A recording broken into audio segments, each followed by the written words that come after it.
नमस्कार दोस्तों, कैसे हैं आप सब। मेरा नाम है शिवांश और हर बार की तरह स्मार्ट वर्ड क्लियर में आपका स्वागत है। सो फ्रेंड्स, पिछली कुछ वीडियो से हम डीएफए डिजाइनिंग और डीएफए कंस्ट्रक्शन के बारे में डिटेल में स्टडी कर रहे हैं। सो आज की इस वीडियो में हम अपने कॉन्सेप्ट को थोड़ा सा आगे बढ़ाएंगे और कुछ और क्वेश्चंस प्रैक्टिस करते हैं। सो गाइस, बातें तो बहुत सारी होगी है, अब बिना किसी देरी के बड़ी जल्दी हम कॉन्सेप्ट सीखना स्टार्ट करते हैं एक छोटे से इंट्रो के बाद। So let's get started.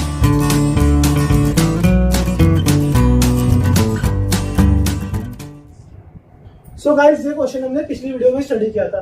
Construct a minimal DFA that accepts all string over W belongs to A, B। मतलब A, B क्या है, मेरा सेट ऑफ इनपुट अल्फाबेट है, such that number of A in W should be concurrent to 0 mod 2 and number of B in W should be concurrent to 0 mod 2। मतलब जब भी मैं अपने नंबर ऑफ A's को या फिर नंबर ऑफ बीज को जो मेरी स्ट्रिंग में प्रेजेंट होगी जिसका नाम है W, उसे 2 से डिवाइड करूंगा तो रिमाइंडर क्या आना चाहिए, रिमाइंडर आना चाहिए उस केस में 0। सो गाइस, अब हम इस चीज की कंडीशन समझते हैं। इसका मतलब क्या है, NaW कॉन्करेंट टू 0 mod 2। इसका मतलब है दैट जो मेरी स्ट्रिंग है W, उसमें क्या होना चाहिए, इवन नंबर ऑफ एज होना चाहिए, इवन नंबर ऑफ एज। अगर आप किसी इवन नंबर को 2 से डिवाइड करोगे तो रिमाइंडर क्या आएगा, 0 आएगा। और इसका मतलब क्या है, इसका मतलब यह है कि नंबर ऑफ बीज जो भी मेरे स्ट्रिंग में प्रेजेंट होंगे वो क्या होने चाहिए, इवन होने चाहिए। पिछले वीडियो में हमने डिटेल में कॉन्सेप्ट समझा था कि कैसे नंबर ऑफ एज मेरे इवन होंगे या फिर नंबर ऑफ बीज इवन होंगे। सो पहले हम ये कंडीशन समझते हैं, इसका एनालिसिस करते हैं और उसके बाद हम बनाना सीखेंगे और क्या हम बना सकते हैं इस कंडीशन पे अपना डीएफए, हम ये चीज जानेंगे। सो गाइस, मेरा क्या कंडीशन है, मेरे नंबर ऑफ एज और नंबर ऑफ बीज दोनों कैसे होने चाहिए, इवन होने चाहिए। नंबर ऑफ एज और नंबर ऑफ बीज इवन होने चाहिए, ये भी इवन है, ये भी इवन होने चाहिए। सो गाइस, अगर नंबर ऑफ ए और नंबर ऑफ बी इवन है तो मैं बोल सकता हूँ जो मेरी स्ट्रिंग है W, वो भी कैसी होगी, इवन होगी। स्ट्रिंग की लेंथ कैसी होगी, स्ट्रिंग की लेंथ होगी मेरी इवन, क्योंकि मेरी जो स्ट्रिंग है उसमें 2 इनपुट अल्फाबेट है, A या फिर B। आपको ये कॉन्सेप्ट आया पहले समझ में। अब हम कंडीशन समझते हैं। जैसे अगर एक बार A इवन है, एक बार B इवन है, तो आंसर क्या आएगा, मेरा आंसर भी क्या आएगा, इवन। कंडीशन भी क्या होगी, इवन। अगर मेरा A इवन है और B क्या है, ऑड है, तो कंडीशन क्या होगी, ऑड। अगर मेरा A ऑड है, B इवन है, तो कंडीशन कैसी होगी, ऑड। अगर मेरे दोनों ऑड है तब भी क्या होगी, कंडीशन इवन होगी। Are you getting that thing. मतलब अगर मेरे नंबर ऑफ एज और नंबर ऑफ बी दोनों इवन है तब मेरी स्ट्रिंग की लेंथ कैसी होगी, इवन होगी। लेकिन इसका रिवर्स ट्रू नहीं है। मतलब अगर मेरी स्ट्रिंग की लेंथ इवन है तब इसका मतलब ये नहीं है कि मेरे नंबर ऑफ ए इवन होंगे और नंबर ऑफ बी भी इवन होंगे। मेरे नंबर ऑफ ए और नंबर ऑफ बी ऑड हो सकते हैं। सो ये 4 कंडीशन हमने समझी है। ये 4 कंडीशन हमारी सर्कमस्टांसेस में आएगी कि जब नंबर ऑफ ए इवन होंगे, नंबर ऑफ बी इवन होंगे, कि जब number of A even odd होंगे, कि जब number of A B odd even होंगे या दोनों ऑड होंगे। सो ये कंडीशन हमने अभी देखी है। सो सबसे पहले हम लैंग्वेज के बारे में बात करेंगे। लैंग्वेज में क्या आएगा, सबसे पहले एप्सिलॉन, जब नंबर ऑफ ए बी क्या होंगे, 0 होंगे। फिर आएगा ए, फिर आएगा बी ए भी आएगा, बी आएगा, क्योंकि 0 नंबर ऑफ ए है ना, इसमें 0 क्या होता है, इवन होता है। ऐसे ही सो ऑन ये लैंग्वेज चलती रहेगी। सो लैंग्वेज कैसी है, लैंग्वेज इनफाइनाइट है या लैंग्वेज फाइनाइट है, लैंग्वेज विल बी फाइनाइट। मेरी लैंग्वेज कैसी होगी, लैंग्वेज होगी मेरी फाइनाइट। सो गाइस, हमें क्या कंडीशन एक्सेप्ट करनी है, हमें एक्सेप्ट करना है कि मेरे जो नंबर ऑफ ए है और नंबर ऑफ बी है वो कैसे होने चाहिए, number of A and number of B should be even. So सबसे पहले मैं अपनी कंडीशन स्टार्ट करता हूँ। मैं सबसे पहले इनिशियल स्टेट पे हूँ। इनिशियल स्टेट का नाम चलो हम ए दे देते हैं। ए मेरी इनिशियल स्टेट पे है। ए स्टेज पे जैसी हूँ, इसका मतलब क्या है, मेरे नंबर ऑफ एज क्या है, 0 है एंड नंबर ऑफ बी भी क्या है, 0 है, क्योंकि ये इनिशियल स्टेट है। सो अगर मेरे number of as and number of b 0 होंगे तो क्या कंडीशन आ जाएगी, एप्सिलॉन की। तो एप्सिलॉन को मैं कैसे एक्सेप्ट करूंगा, the only way to accept epsilon is that कि मैं इनिशियल स्टेट को ही फाइनल स्टेट बना दूंगा। Are you getting that thing. मेरी इनिशियल स्टेट ही फाइनल स्टेट होगी तो मेरा एप्सिलॉन एक्सेप्ट हो गया। अब मैं ए और बी को कैसे एक्सेप्ट करूंगा, चलो देखते हैं। अगर मुझे सबसे पहले बी मिलता है तो क्या करूंगा मैं, जैसे अगर मुझे सबसे पहले बी मिल गया, ये मिल गया मुझे बी, तो बी मिलने के बाद क्या किया, मैंने अपनी स्टेट चेंज कर दी। मैं नई स्टेट पे आ गया, चलो स्टेट का नाम भी बी दे देते हैं। सो गाइस देखो, सबसे पहले यहाँ पे क्या है, सबसे पहले यहाँ पे नंबर ऑफ बीज है 0, ठीक है, नंबर ऑफ बीज 0 है। सो जैसे ही मुझे एक बी मिलेगा तो यहाँ पे नंबर ऑफ बीज कैसे हो जाएंगे, नंबर ऑफ बी हो जाएंगे 1। आपको आया कॉन्सेप्ट समझ में? लेकिन मुझे क्या चीज एक्सेप्ट करनी है, मुझे वो स्ट्रिंग एक्सेप्ट करनी है जिसमें number of A and number of B दोनों के नंबर्स के से होने चाहिए, नंबर इवन होने चाहिए। मतलब there should be even number of as and even number of B's. Even number of A present होने चाहिए और even number of B present होने चाहिए। सो आपको आई कंडीशन समझ में? तो यहाँ पे ऑड नंबर ऑफ बीज आ रहा है। सो अगर मैं वापस यहाँ से अपनी इनिशियल स्टेट पे चला जाऊँ या फाइनल स्टेट पे चला जाऊँ, अगर मैंने एक बी देखा तो मैं वापस किस पे चला गया, अपनी फाइनल स्टेट पे चला गया। तो ये क्या रिप्रेजेंट करेगा, it will be representing even number of b. यहाँ पे क्या है, ऑड बी है। अगर ऑड बी में एक और बी मिल गया तो मेरे पास कैसे आ गई, इवन नंबर ऑफ बीज आ गए। आपको ये चीज समझ आई? ठीक है, हमने एक केस देख लिया। अब मान लो अगर मेरा एक ए आ जाता है, मुझे क्या मिला, एक ए मिल गया। सो जैसे मुझे एक ए मिला तो मैंने क्या करी, स्टेट चेंज कर दी। मैं नई स्टेट पे आ गया, स्टेट सी पे। यहाँ पे क्या है, 0 है, यहाँ पे क्या है, 1 है।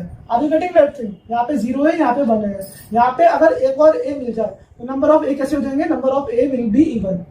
अगर मुझे एक ए और मिल गया तो नंबर ऑफ ए कैसे हो जाएंगे, इवन हो जाएंगे। और इवन ए करने हैं मुझे एक्सेप्ट। सो आइए आपको ये कंडीशन समझ में। यहाँ पे कैसे होंगे, ऑड नंबर ऑफ एज होंगे, इस स्टेट पे क्या होंगे, ऑड नंबर ऑफ बीज होंगे, ऑड नंबर ऑफ बीज। और यहाँ पे क्या होंगे, odd number of a's, odd number of a's. So guys, क्या ये डीएफए प्रॉपर्टी कंप्लीट है? अब आप देखो यहाँ पे मैंने बी के लिए और सी के लिए कोई भी ट्रांजेक्शन नहीं बना रखा है। अब देखो दोस्तों, यहाँ पे मैं बी कंडीशन में प्रेजेंट हूँ, बी में बी के लिए 2 ट्रांजेक्शन दे रखा है। Are you getting that thing? B stage पे बी के लिए ट्रांजेक्शन दे रखा है, लेकिन ए के लिए कोई भी ट्रांजेक्शन नहीं है। अगर मेरा बी स्टेज पे पहुंचने के बाद एक ए आ जाए तो मैं क्या करूंगा, जैसे अगर मैं बी स्टेज पे पहुंचा और मुझे एक ए मिल जाता है तो मैं स्टेज चेंज करके एक नई स्टेट पे आ जाऊंगा। Are you getting that thing? मैंने एक नई स्टेज पे आ गया। अब आप बोलोगे कि मैं इस स्टेज पे क्यों नहीं आया या इस स्टेज पे क्यों नहीं आया ए मिलने के बाद। सो यहाँ पे क्या होंगे, यहाँ पे नंबर ऑफ ए इवन होंगे। अगर मैं इस डायरेक्शन से आ रहा हूँ कि सबसे पहले मुझे बी मिला, सो बी मिलने के बाद यहाँ पे क्या है, 0 नंबर ऑफ एज प्रेजेंट है। फिर जैसे ही मैं यहाँ पे आऊंगा तो मुझे पहला ए मिलेगा, तो means number of A's are odd. Are you getting that thing? Number of A मेरे कैसे होंगे, ऑड होंगे इस सर्कमस्टांसेस में। सो इसलिए मैंने स्टेज चेंज कर दी। सो मेरे बी स्टेज के ट्रांजेक्शन प्रॉपर्ली कंप्लीट हो गए, बी स्टेज के मूव्स कंप्लीट हो गए। अब सी स्टेज के मूव देखते हैं। सी स्टेज पे ए के लिए मूव है। सो अगर सी स्टेज पे पहुंचने के बाद मुझे बी मिल जाता है तो मैं क्या करूंगा, स्टेज चेंज करके डी स्टेज पे आ जाऊंगा। डी स्टेज पे odd number of b's present होंगे and odd number of a's present होंगे, क्योंकि यहाँ पे क्या है, यहाँ पे नंबर ऑफ बीज इवन है, यहाँ पे क्या है, नंबर ऑफ एज इवन है। तो यहाँ पे क्या होंगे, number of as and b's odd होंगे। Are you getting that thing? लेकिन अगर मुझे मान लो एक और बी मिल जाता है, यहाँ पे क्या है, नंबर ऑफ बीज ऑड है एंड नंबर ऑफ एज भी ऑड है। सो अगर मुझे एक और बी मिल जाता है तो मैं दोबारा से इस स्टेज पे आ दूंगा। इस स्टेज पे क्या है, even number of b's present है और मैं दोबारा से इस स्टेज पे आ जाऊंगा क्योंकि यहाँ पे क्या है, even number of a's present है। सो अगर मैं आपको सिंप्लीफाई करके दिखाऊंगा ये कंडीशन, तो यहाँ पे क्या हो रही है, यहाँ पे दोनों कंडीशन इवन इवन हो रही है। और यहाँ पे क्या हो रहा है, यहाँ पे ए इवन है, यहाँ पे बी ऑड है। और यहाँ पे क्या कंडीशन है, यहाँ पे आप बताओ क्या कंडीशन है, यहाँ पे ए ऑड है और बी इवन है और यहाँ पे दोनों ऑड है। अभी गेटिंग राइट, यहाँ पे क्या है, दोनों ऑड है। सो अब हम अपनी कंडीशन समझते हैं। जैसे मैं अपनी स्टेज ए पे प्रेजेंट हूँ, स्टेज ए पे ए और बी के लिए क्या ट्रांजेक्शन है, मतलब ए क्या है मेरा, इवन होगा और बी भी क्या होगा, इवन होगा। अगर मैं स्टेज बी पे आ जाता हूँ, स्टेज बी पे कैसे पहुंचूंगा, स्टेज बी पे मैं पहुंचूंगा बी के थ्रू। अगर मुझे एक बी मिलेगा तो बी कैसा हो जाएगा, ऑड हो जाएगा। लेकिन ए मिला नहीं, ए क्या है, यहाँ पे इवन है, तो ये क्या होगा, इवन ही होगा। मतलब even number of a's odd number of b. अब मैं स्टेज सी पे पहुंचता हूँ। स्टेज सी पे कैसे पहुंचूंगा, स्टेज ए से मुझे एक ए मिला तो मैं स्टेज सी पे पहुंच गया। तो एक ए मिला ना, एक मतलब क्या है, ऑड। तो मेरे ए कैसे होंगे, ऑड होंगे। और मेरे जो सी है, सी पे पहुंचने पे इस स्टेज पे ए क्या होगा, ए होगा मेरा ऑड और बी क्या होगा, बी होगा मेरा even. Are you getting that thing? मुझे ए के मिला ना, लेकिन बी की वैल्यू क्या थी, इनिशियली 0 थी, तो बी कैसा होगा इस स्टेज पे, इवन होगा। सो बी क्या होगा, इवन होगा।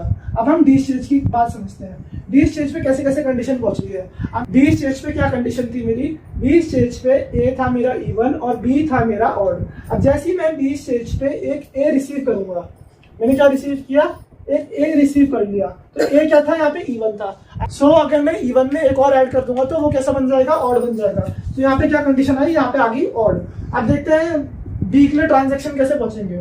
अगर मैं सी स्टेज से एक बी रिसीव करता हूँ, सी स्टेज में बी की वैल्यू क्या है, इवन है, सी स्टेज में बी क्या है, इवन है मेरे। अगर सी स्टेज से एक बी रिसीव करूंगा मैं, तो मेरी कंडीशन क्या बन जाएगी, ऑड बन जाएगी। सो मेरी डी स्टेज पे क्या कंडीशन होगी, डी स्टेज में मेरी ए और बी दोनों की वैल्यू होगी ऑड। ये चीज आपको समझ आई। लेकिन हमें एक्सेप्ट क्या करना है, हमें एक्सेप्ट करनी है वो वाली स्ट्रिंग जिसमें नंबर ऑफ एज इवन होंगे और नंबर ऑफ बीज भी कैसे होंगे, number of A and b दोनों इवन होंगे। तो number of A and b कौन सी स्ट्रिंग में इवन है, मेरे ए स्टेज पे मेरे number of A and be even है। सो कौन सी स्टेज पे मेरे number of A and be even है, स्टेज ए पे इवन है। सो ए क्या हो जाएगी, मेरी फाइनल स्टेज हो जाएगी। Are you getting that thing? ये चीज आपको समझ आई। आप अपने हिसाब से कंडीशन चेंज भी कर सकते हो। इस क्वेश्चन को सॉल्व करने का एक और मेथड है जिसे कहते हैं क्रॉस प्रोडक्ट मेथड, वो हम अगली वीडियो में डिस्कस करेंगे। सो गाइस, अब आपके माइंड में क्वेश्चन आएगा कि जैसे कि ये बी स्टेज पे मैं प्रेजेंट हूँ, सो मैं बी स्टेज के बाद डायरेक्टली सी स्टेज पे क्यों नहीं गया? आप बताओ क्यों नहीं गया? क्योंकि अगर मैं यहाँ पे स्टेज पे चला जाता हूँ डायरेक्ट, मतलब ए को यहाँ से ज्वाइन कर देता हूँ और बी को यहाँ से ज्वाइन कर देता हूँ, तो मेरी एक कंडीशन ऑड वाली कंडीशन रह जाएगी। ऑड वाली कंडीशन मेरी फुलफिल नहीं होगी। सो आपको ये चीज आगे समझिए। जैसे अगर मैं आपको एक एग्जांपल देके दिखाऊं, अगर मुझे ए बी बी ट्रेस करना है, तो मैं इनिशियली ए स्टेज पे हूँ। सो ए स्टेज पे हूँ, ए स्टेज पे जैसे ही मुझे एक ए मिलेगा, जैसे ही एक ए मिला तो मैं ऐसे आ गया नीचे सी स्टेज पे, सी स्टेज पे आ गया मैं। अब जैसे ही सी स्टेज पे मुझे एक ए मिलेगा, तो मैं कहाँ पे चला जाऊंगा, मैं दोबारा चला जाऊंगा स्टेज ए पे। ए क्या हो गए मेरे, नंबर ऑफ ए हो गए मेरे even. Are you getting that? मेरे ए के कितने हैं, इवन है, तो मैं बिल्कुल सही स्टेज पे हूँ। अब क्या ये एक्सेप्ट होगी? नहीं एक्सेप्ट होगी, क्योंकि आगे बी बी है। सो अब एक बी देखो, यहाँ पे बी आया तो ए स्टेज से मैं डायरेक्टली बी स्टेज पे पहुंच गया। अब बी स्टेज के बाद मुझे दोबारा से बी मिलेगा, तो मैं दोबारा से ए स्टेज पे आ गया। सो ये स्ट्रिंग कैसे हो जाएगी, एक्सेप्टेड हो जाएगी। अब मैं आपको एक और कंडीशन से समझाता हूँ। जैसे अगर मेरी स्ट्रिंग है ए बी बी, सो ये कंडीशन देखते हैं। सबसे पहले ए आएगा, ए स्टेज से मैं ए के थ्रू सी स्टेज से पहुंच जाऊंगा, ठीक है। अब बी आया तो बी से मैं सी स्टेज से डी तक पहुंच जाऊंगा। आया ना आपको समझे? अब बी स्टेज से एक ए मिलने के बाद मैं दोबारा से बी स्टेज पे आ जाऊंगा, ठीक है। अब मेरी स्ट्रिंग में क्या है, मेरी स्ट्रिंग में एक और बी प्रेजेंट है। सो बी से मैं ए स्टेज से दोबारा से बी स्टेज पे पहुंच जाऊंगा। Are you getting that thing? सबसे पहले मैं ए स्टेज से यहाँ आया, नीचे आया, फिर बी स्टेज से मैं यहाँ पे आ गया, ये बी वैल्यू है ना, सी स्टेज से डी स्टेज पे आ गया बी के थ्रू।